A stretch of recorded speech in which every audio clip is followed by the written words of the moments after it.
ৰাজ্যত দিনক দিনে বৃদ্ধি পাইছে অপৰাধজনিত ঘটনাসমূহ। এইবাৰ ৰহাত প্ৰায় ৬০ বছৰীয়া শিক্ষকৰ কামনাৰ বলি এগৰাকী কিশোৰী। ধিংকাণ্ডই শিক্ষা নিদিলে বৰ কাণ্ডক। এইবাৰ ককাসৰধী শিক্ষকৰ কামনাৰ বলি ১৩ বছৰীয়া এগৰাকী কিশোৰী। এই জঘন্য ঘটনাটো সংঘটিত হৈছে ৰহাৰ ডিমৌত।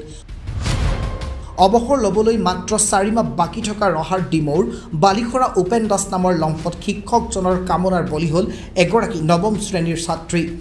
জানিব পৰা মতে লম্পট শিক্ষকজনে শনিবাৰে বিয়লি কিশোৰীগৰাকীক ফুচুলাই ডিমৌ চাৰিআলিৰ নিজ ঘৰৰ পদূলিৰ পৰা নিজৰ বাইকত উঠাই লৈ যায় আৰু পথাৰৰ নিৰ্জন ঠাইত ধৰ্ষণ কৰে।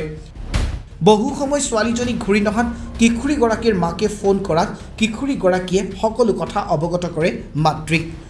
পিছত কামনা চাৰিয়াৰ্থ কৰি শিক্ষকজনে কিশোৰীগৰাকীৰ নিজ গৃহত থ'বলৈ আহোঁতেই স্থানীয় ৰাইজে শিক্ষকজনক আবদ্ধ কৰি ৰাখে।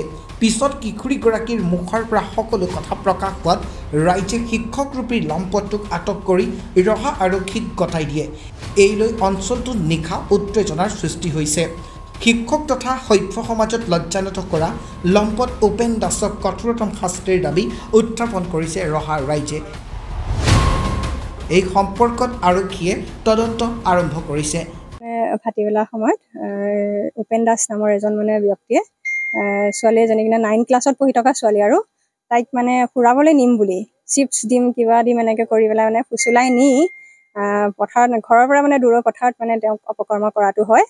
আৰু তাই মাকহঁতক ফোন কৰি পেলাই কয় যে মা বচাহি মোক মাৰি পেলাব এনেকৈ কয়। আৰু তেতিয়া মাকহঁতে তেখেতক ছোৱালীজনীক বিচাৰি খুচাৰি গৈ কিনি চবতে নাপাই পেলাই সিহঁতে আহি কিনি ঘৰত বহি থাকোঁতে মানুহজনে তাইক বাইকত তুলাই আনিছে।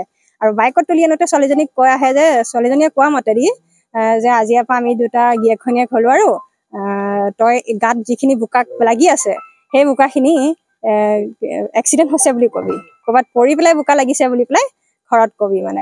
তাই বাইকত উঠি পেলাই কান্দি আহোঁতে মাকহঁতে তাইক সেইটো সন্দেহ কৰি পেলাই মানুহজনক ধৰি পেলাই সোধপোছ কৰোঁতে ছোৱালীজনীয়ে সঁচা কথা কৈলে যে মোক পথাৰত নি কিনি বেয়া কৰ্ম মানুহজনে কৰিছে। কাপোৰ কানি খুলি কি মুখত টিপা দি পেলাই। 9 ক্লাছত পঢ়ে তেওঁ। নগাঁৱৰ পৰা দিবাকৰ ডেকাৰ ৰিপৰ্ট DS News 24/7।